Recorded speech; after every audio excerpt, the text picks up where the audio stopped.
Hello, good morning. मैं विकास sir आप सभी का वेलकम करता हूं। फिजिक्स में 25 ऑब्जेक्टिव का डोज हर रोज स्टार्ट किए थे, जिसमें हम लोग वीडियो नंबर 3 तक पढ़ लिए थे। आज हमारा फिजिक्स में ऑब्जेक्टिव क्वेश्चन का वीडियो नंबर 4 है। तो आज भी हम लोग 12वीं बोर्ड परीक्षा के लिए जो वीवीआई ऑब्जेक्टिव क्वेश्चन है, तो 25 ऑब्जेक्टिव क्वेश्चन आज करेंगे। तो स्टार्ट करते हैं इसको। तो हमारा आज का सबसे पहला जो क्वेश्चन है वो आपको स्क्रीन पे दिख रहा होगा। तो हमारा सबसे पहला जो क्वेश्चन है, इस क्वेश्चन में बोला जा रहा है, समांतर पट्टिका वायु संधारित्र में जब वायु के स्थान पर उच्च परावैद्युत नियतांक का एक माध्यम रखा जाता है तब संधारित्र की धारिता क्या होती है। जैसा हम लोग जान चुके हैं, समांतर पट्टिका संधारित्र में पट्टिकाओं के बीच का स्थान कोई भी परावैद्युत पदार्थ से अगर भरा जाता है तो निश्चित रूप से संधारित्र की धारिता क्या होती है, बढ़ जाती है। तो यहाँ पे भी इसका आंसर क्या हो जाएगा, धारिता क्या होगा, बढ़ता है। यानी हमारा जो सबसे पहला क्वेश्चन है इसका आंसर क्या हो जाएगा, ए नंबर। नेक्स्ट क्वेश्चन हमारा सेकेंड नंबर है। इसमें बोला जा रहा है, किसी पदार्थ का परावैद्युत नियतांक हमेशा अधिक होता है। तो हम लोग जान रहे किसी भी परावैद्युत पदार्थ का परावैद्युत नियतांक जो होता है 1 से अधिक होता है। तो हमारा कौन सा ऑप्शन हो जाएगा, तो सी नंबर हमारा यहाँ पे क्या है, सही है। तो दूसरा का क्या हो गया, सी नंबर हो गया। अब चलते हैं नेक्स्ट क्वेश्चन थर्ड नंबर पे।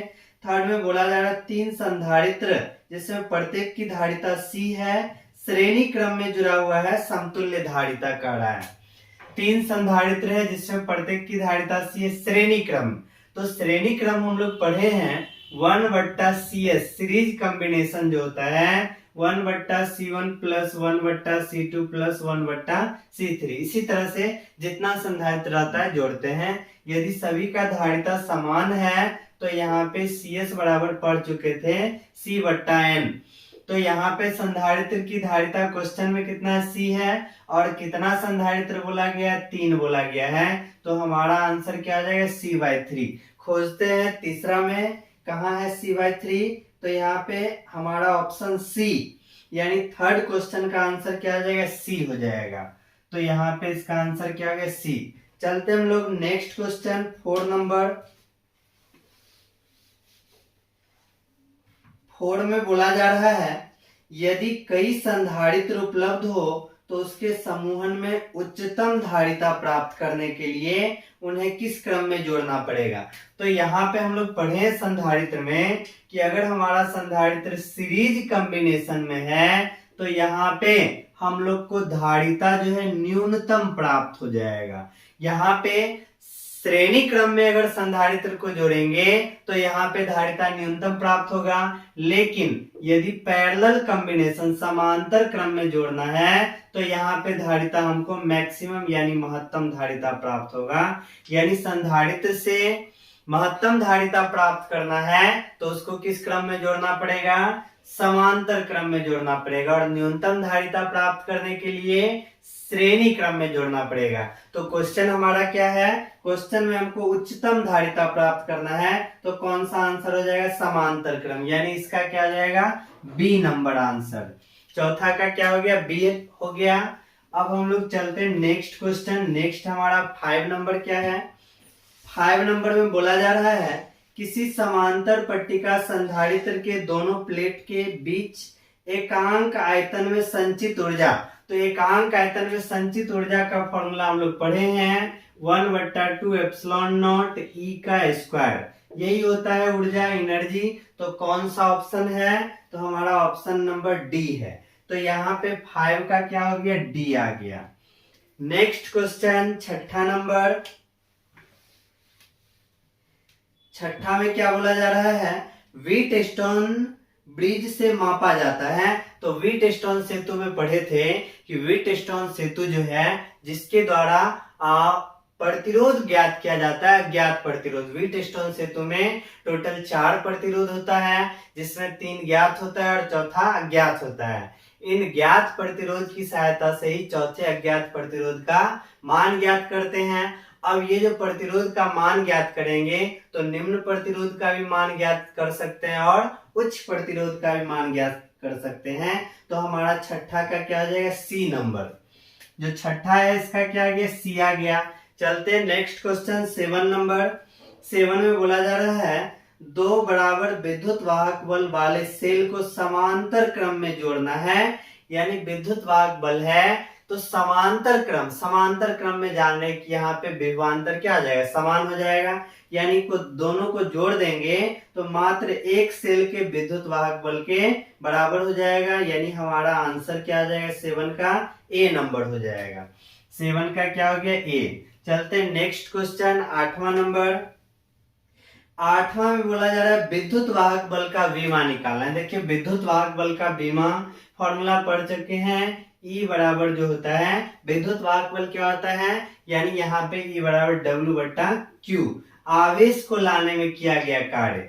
तो यही होता है कार्य का विमा, हम लोग को पता है ml² T−2 हो गया। आवेश का क्या आ जाता है IT, यहाँ पे m है, l² है, t यहाँ पे ऊपर जाएगा तो फिर -3 हो गया, I ऊपर गया तो inverse 1, ml² T−3 I inverse 1।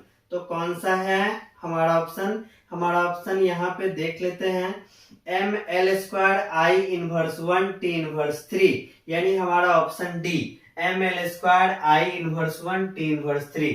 तो हमारा ऑप्शन जो है 8वां का क्या आ गया, डी नंबर आ गया। 8 नंबर हो गया डी। अब इसके बाद फिर से नेक्स्ट क्वेश्चन 9वां नंबर। 9th क्वेश्चन में बोला जा रहा है विद्युतीय परिपथ में आमीटर को जोड़ा जाता है। तो विद्युतीय परिपथ में आमीटर है जिसको हम लोग श्रेणी क्रम में जोड़ते हैं। यही अगर वोल्ट मीटर पूछता तो उसको हम लोग समांतर क्रम। यहाँ पे हमको क्या पूछा जा रहा है, आमीटर। आमीटर को विद्युत परिपथ में किस क्रम में जोड़ा जाता है, श्रेणी क्रम में। यहाँ पे 9वां का क्या आंसर हो जाएगा, ए नंबर आ जाएगा। फिर हम लोग चलते हैं 10 नंबर क्वेश्चन। 10 में क्या बोला जा रहा है, किरचॉफ का नियम निम्नलिखित में से किसका परिमाण है। तो किरचॉफ का नियम पढ़े हैं, किरचॉफ का 2 नियम पढ़े हैं। पहला था हमारा संधि रूल, जंक्शन रूल। दूसरा था बंद पास का नियम जिसको हम लोग लूप रूल कहते हैं। पहला नियम में भी देखे थे संधि का नियम। तो विद्युत परिपथ में किसी संधि पर आने वाले और जाने वाले यानी कुल विद्युत धाराओं का बीजगणितीय योग क्या था, 0 था।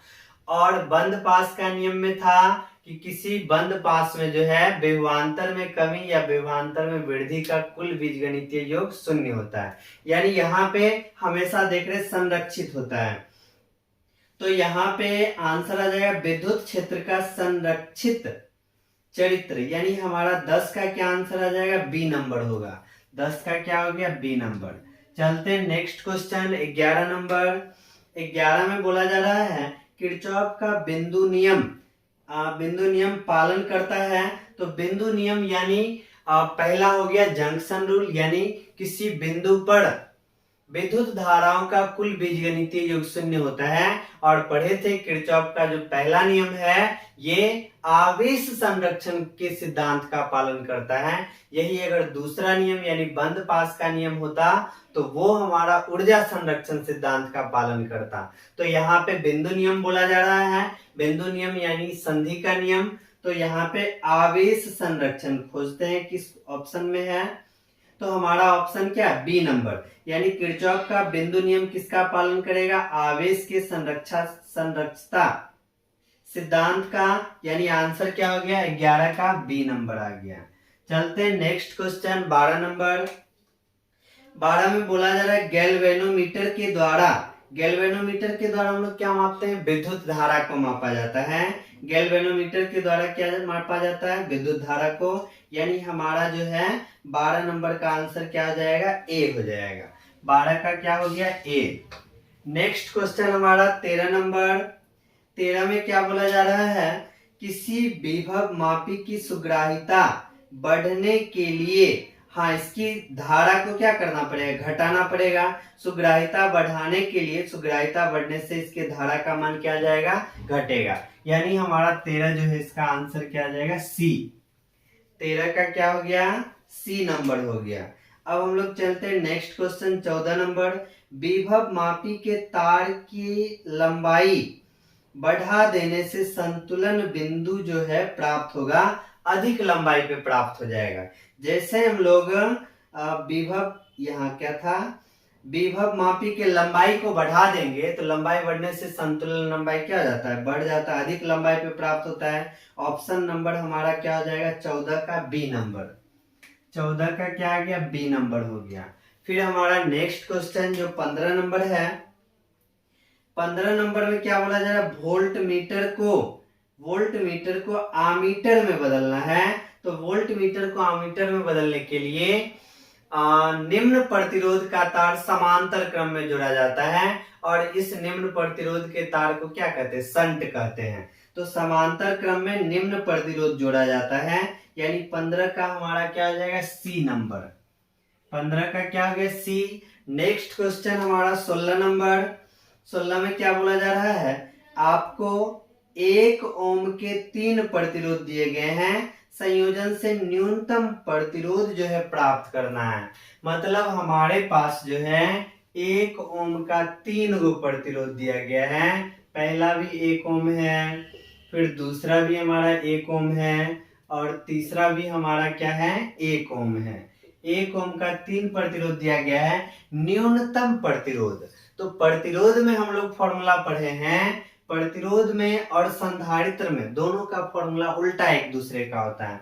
संधारित्र में हमारा हो जाए, ये प्रतिरोध में हो जाएगा श्रेणी क्रम में R1 plus R2 plus R3, और यहां से देख रहे हैं कि मैक्सिमम यानी अधिकतम प्रतिरोध प्राप्त होगा। लेकिन यही अगर समांतर क्रम में हो जाए तो 1/R1 plus 1/R2 plus 1/R3, और यहाँ पे अगर हम लोग Rp सभी प्रतिरोध समान है तो R/N लिखेंगे, और समांतर क्रम में प्रतिरोध में ध्यान रखेंगे, समांतर क्रम से हमको न्यूनतम प्रतिरोध और श्रेणी क्रम से हम लोग को अधिकतम प्रतिरोध प्राप्त होगा। तो यहाँ पे क्वेश्चन में क्या कहा जा रहा है, क्वेश्चन में क्या निकालना है, क्वेश्चन नंबर हमारा है 16। तो यहाँ पे न्यूनतम प्रतिरोध निकालना है। तो न्यूनतम प्रतिरोध के लिए जान रहे हैं कि समांतर क्रम में जोड़ना पड़ेगा, समांतर क्रम में जोड़ेंगे तो हमको न्यूनतम मिलेगा। तो यहाँ पे Rp सभी प्रतिरोध का मान कितना है, 1 है, और कुल प्रतिरोध का संख्या कितना है, 3 है। तो यहाँ पे सभी को किस क्रम में जोड़ेंगे, समांतर क्रम में जोड़ेंगे। यदि श्रेणी क्रम में जोड़ते तीनों को तो हमको 3 ओम मिल जाता, लेकिन हमको करा न्यूनतम, तो हम किस क्रम में जोड़ेंगे, समांतर क्रम में। तो खोजते हैं कौन सा ऑप्शन, 16 का जो है न्यूनतम प्रतिरोध क्या हो जाएगा, डी नंबर, 1/3 ओम। डी आ गया, 16 का क्या आ गया, डी नंबर। इसके बाद नेक्स्ट क्वेश्चन हमारा 17 नंबर। 17 में देखते हैं क्या है। 17 नंबर क्वेश्चन है, चालक के अंदर इलेक्ट्रॉन की गति होती है। कोई भी चालक के अंदर, जैसे यहाँ पे हमारे पास कोई भी चालक है और इस चालक से अगर विद्युत धारा प्रवाहित किया जाता है, तो विद्युत धारा प्रवाहित करने से क्या होगा कि यहाँ पे विद्युत धारा जैसे ही प्रवाहित हो रहा है तो इलेक्ट्रॉन जो है, इलेक्ट्रॉन इसका गति प्रारंभ हो जाता है, और इलेक्ट्रॉन का गति जो होता है वो हमारा विद्युत क्षेत्र के विपरीत दिशा में होता है। तो ये इलेक्ट्रॉन गति करना शुरू करेगा, और इलेक्ट्रॉन जो गति करेगा तो ये इस दिशा में मतलब एक समान रूप से नहीं गति करेगा, सब जो है कहीं कहीं पे गति करना शुरू कर देगा और आपस में टकराते भी रहेगा। तो ये जो है इलेक्ट्रॉन गति करना शुरू कर देगा, तो ये गति हमारा समरूप तो है नहीं। कौन कौन सा है, यहाँ पे हमारा जो है समरूप तो है नहीं। त्वरित मतलब, त्वरण मतलब हो गया वेग का लगातार बढ़ना, ऐसा नहीं कि वेग का लगातार बढ़ेगा। फिर यहाँ पे मंदित, टकराने के बाद घटेगा लेकिन सब एक नियत रूप से घटेगा, ऐसा कुछ नहीं है, बहुत सारा गति भी करेगा। तो हमारा आंसर जो है अपसरित, अपसरित, यानी हमारा ऑप्शन क्या हो गया, सी नंबर। 17 का क्या हो जाएगा, सी नंबर। 17 का हमारा आंसर हो गया सी। चलते हैं नेक्स्ट क्वेश्चन। नेक्स्ट हमारा 18 नंबर। 18 में क्या बोला जा रहा है, विद्युतीय परिपथ के किसी बिंदु पर सभी धाराओं के बीजगणितीय योग क्या आते हैं, शून्य होते हैं। किरचॉफ का पहला नियम यही है कि विद्युत परिपथ में किसी भी बिंदु पर यानी किसी संधि पर विद्युत धाराओं का कुल बीजगणितीय योग क्या हो जाएगा, शून्य हो जाएगा। तो 18 का हमारा आंसर क्या हो गया, ए नंबर। हम लोग नेक्स्ट क्वेश्चन 19 नंबर पे चलते हैं। 19 में बोला जा रहा है विशिष्ट प्रतिरोध यानी प्रतिरोधकता का विमा पूछा जा रहा है। प्रतिरोधकता का फॉर्मूला हम लोग पढ़े हैं RA/L। तो अगर हम सबका विमा रख दिए तो हमको इसका विमा निकल जाएगा। और यहाँ पे जो R है, R बराबर हम लोग पढ़े V/I, और V के जगह क्या पढ़े हैं, V के जगह पढ़े W/Q, और ये हमारा क्या हो गया, I। V के जगह हम लोग पढ़ चुके हैं W/Q, और ये हमारा क्या हो गया, I। तो W का यहाँ पे मात्रक रखेंगे mL² T−2, विद्युत धारा का I रख दिए, आवेश का क्या हो गया, IT हो गया। तो यहाँ से हम लोग देखेंगे M हमारा है, फिर यहाँ पे L² है, T यहाँ पे ऊपर चला जाएगा तो -3 हो गया, और 2 I है तो ऊपर गया तो I−2 हो गया, यानी प्रतिरोध का हमारा इतना निकल गया। तो प्रतिरोध वाला यहाँ पे रख देते हैं।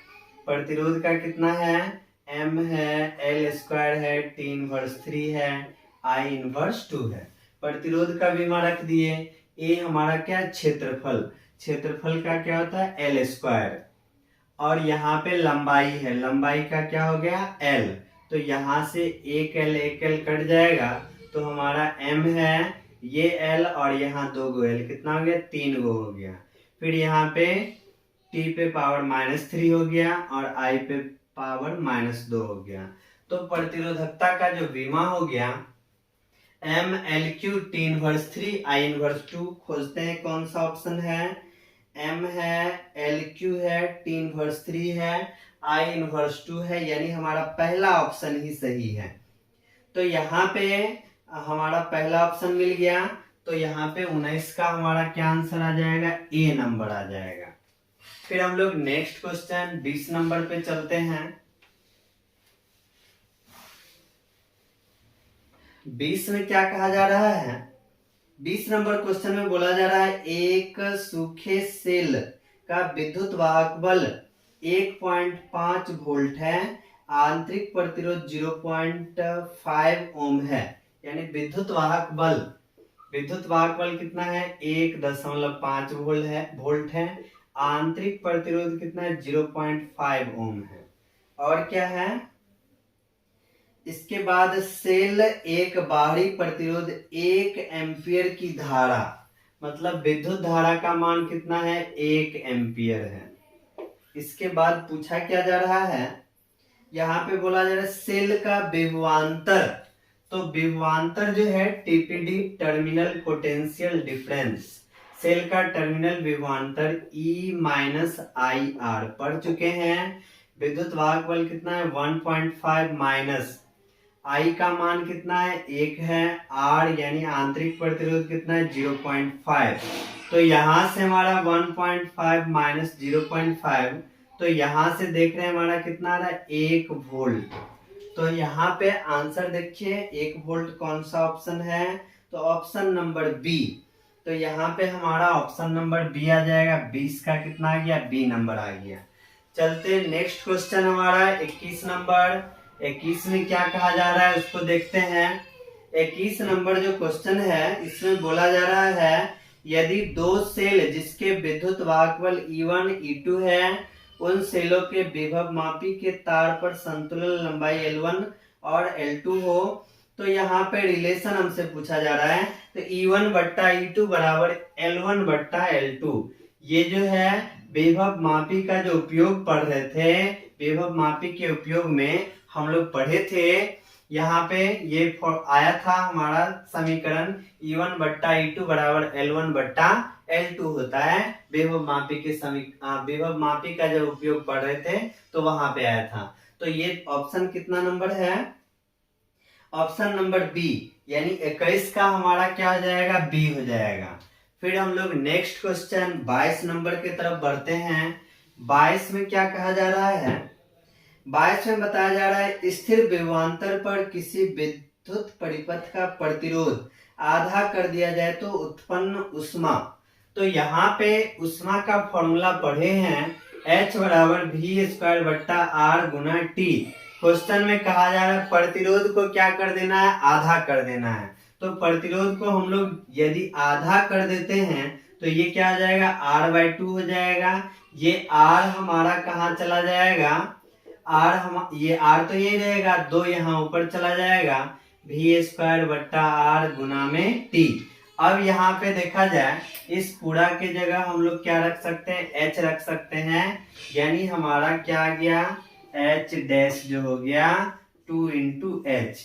यानी प्रतिरोध को जैसे ही आधा किए तो जो ऊष्मा होता है वो हमारा कितना हो गया, 2 गुना हो गया। तो खोजते हैं 22 नंबर में, 22 का क्या हो गया, 2 गुना, यानी ऑप्शन नंबर बी। तो 22 का हमारा क्या आंसर हो गया, बी हो गया। तो यहाँ पे देखिए अब हम लोग नेक्स्ट क्वेश्चन की तरफ बढ़ेंगे। जल्दी जल्दी से हम लोग को 25 ऑब्जेक्टिव क्वेश्चन करना है। नेक्स्ट क्वेश्चन हमारा है 23 में क्या बोला जा रहा है, जब कोई इलेक्ट्रॉन समविभवी क्षेत्र में एक बिंदु से दूसरे बिंदु पर जाता है तो किया गया कार्य, आवेश को एक बिंदु से दूसरे बिंदु तक ले जाने में किया गया कार्य कितना होता है, 0 होता है। तो हमारा आंसर क्या हो जाएगा, यहाँ पे देखिए तो 22 नंबर, ये 23 है, इलेक्ट्रॉन एक बिंदु से दूसरे बिंदु तक कोई कार्य नहीं होगा, यानी हमारा आंसर क्या हो जाएगा, सी नंबर हो जाएगा। कोई कार्य नहीं होगा। ध्यान रखना है आवेश को एक जगह से दूसरे जगह ले जाने के लिए और किस प्रकार के सतह पर, समविभवी सतह पर एक जगह से दूसरे जगह तक ले जाएंगे तो वहां पे कोई कार्य नहीं, यानी किया गया कार्य क्या हो जाएगा, 0 हो जाएगा समविभवी सतह के लिए। अब हमारा नेक्स्ट जो है 24, यहाँ पे बोला जा रहा है 1 ओम प्रतिरोध वाले एक समरूप तार को 4 टुकड़ों में काटकर समांतर क्रम में जोड़ दिया जाता है। यानी हमारे पास क्या है, 1 ओम का तार है, 1 ओम का तार है, इसको जो है ना 4 टुकड़ा में बांटना है। 4 टुकड़ा में बांटेंगे, ये टोटल हमारा 1 ओम है, 4 टुकड़ा में बांटेंगे तो 1/4 हिस्सा हो जाएगा। 4 टुकड़ा में बांटने पे प्रत्येक हिस्सा कितना आ जाएगा, 1/4। अब क्या कर रहा है, इसको करने के लिए समांतर क्रम में जोड़ देना है। समांतर क्रम का फॉर्मूला हम लोग पढ़ चुके हैं, Rp जो होता है R/n। समांतर क्रम में जोड़ना है, Rp बराबर R/n होता है। तो एक प्रतिरोध का मान हमारा 1/4 है। टोटल कितना टुकड़ा है, 4 टुकड़ा है। तो यहां से देख रहे हैं 1/16 ओम हो गया। तो हमारा 24 का कौन सा ऑप्शन हो जाएगा, 1/16 ओम, यानी डी नंबर। 24 का क्या हो गया, डी नंबर। नेक्स्ट क्वेश्चन आज का 25 नंबर क्वेश्चन क्या है, किसी परिपथ का वह गुण जो विद्युत ऊर्जा को ऊष्मा में बदल देता है कहा जाता है। तो प्रतिरोध पढ़े हैं कि प्रतिरोध जो है किसी पदार्थ का गुण है जो विद्युत धारा का क्या करता है, विरोध करता है। तो विरोध करने के कारण ही वो किसमें कन्वर्ट होता है, ऊष्मा में कन्वर्ट होता है। तो विद्युत ऊर्जा को ऊष्मा में बदलने वाला जो गुण होता है वो क्या कहलाता है, प्रतिरोध। तो यहाँ हमारा ऑप्शन नंबर कितना आ गया, डी। तो 25 का कितना आ गया, डी नंबर आ गया। तो आज का 25 क्वेश्चन पूरा हुआ। उम्मीद है कि आप लोग इसको बेहतर से समझिएगा। किसी तरह का अगर कोई दिक्कत हो तो कमेंट बॉक्स में जरूर कमेंट करें। फिर मिलते हैं हम लोग नेक्स्ट वीडियो में नेक्स्ट 25 क्वेश्चन के साथ। धन्यवाद।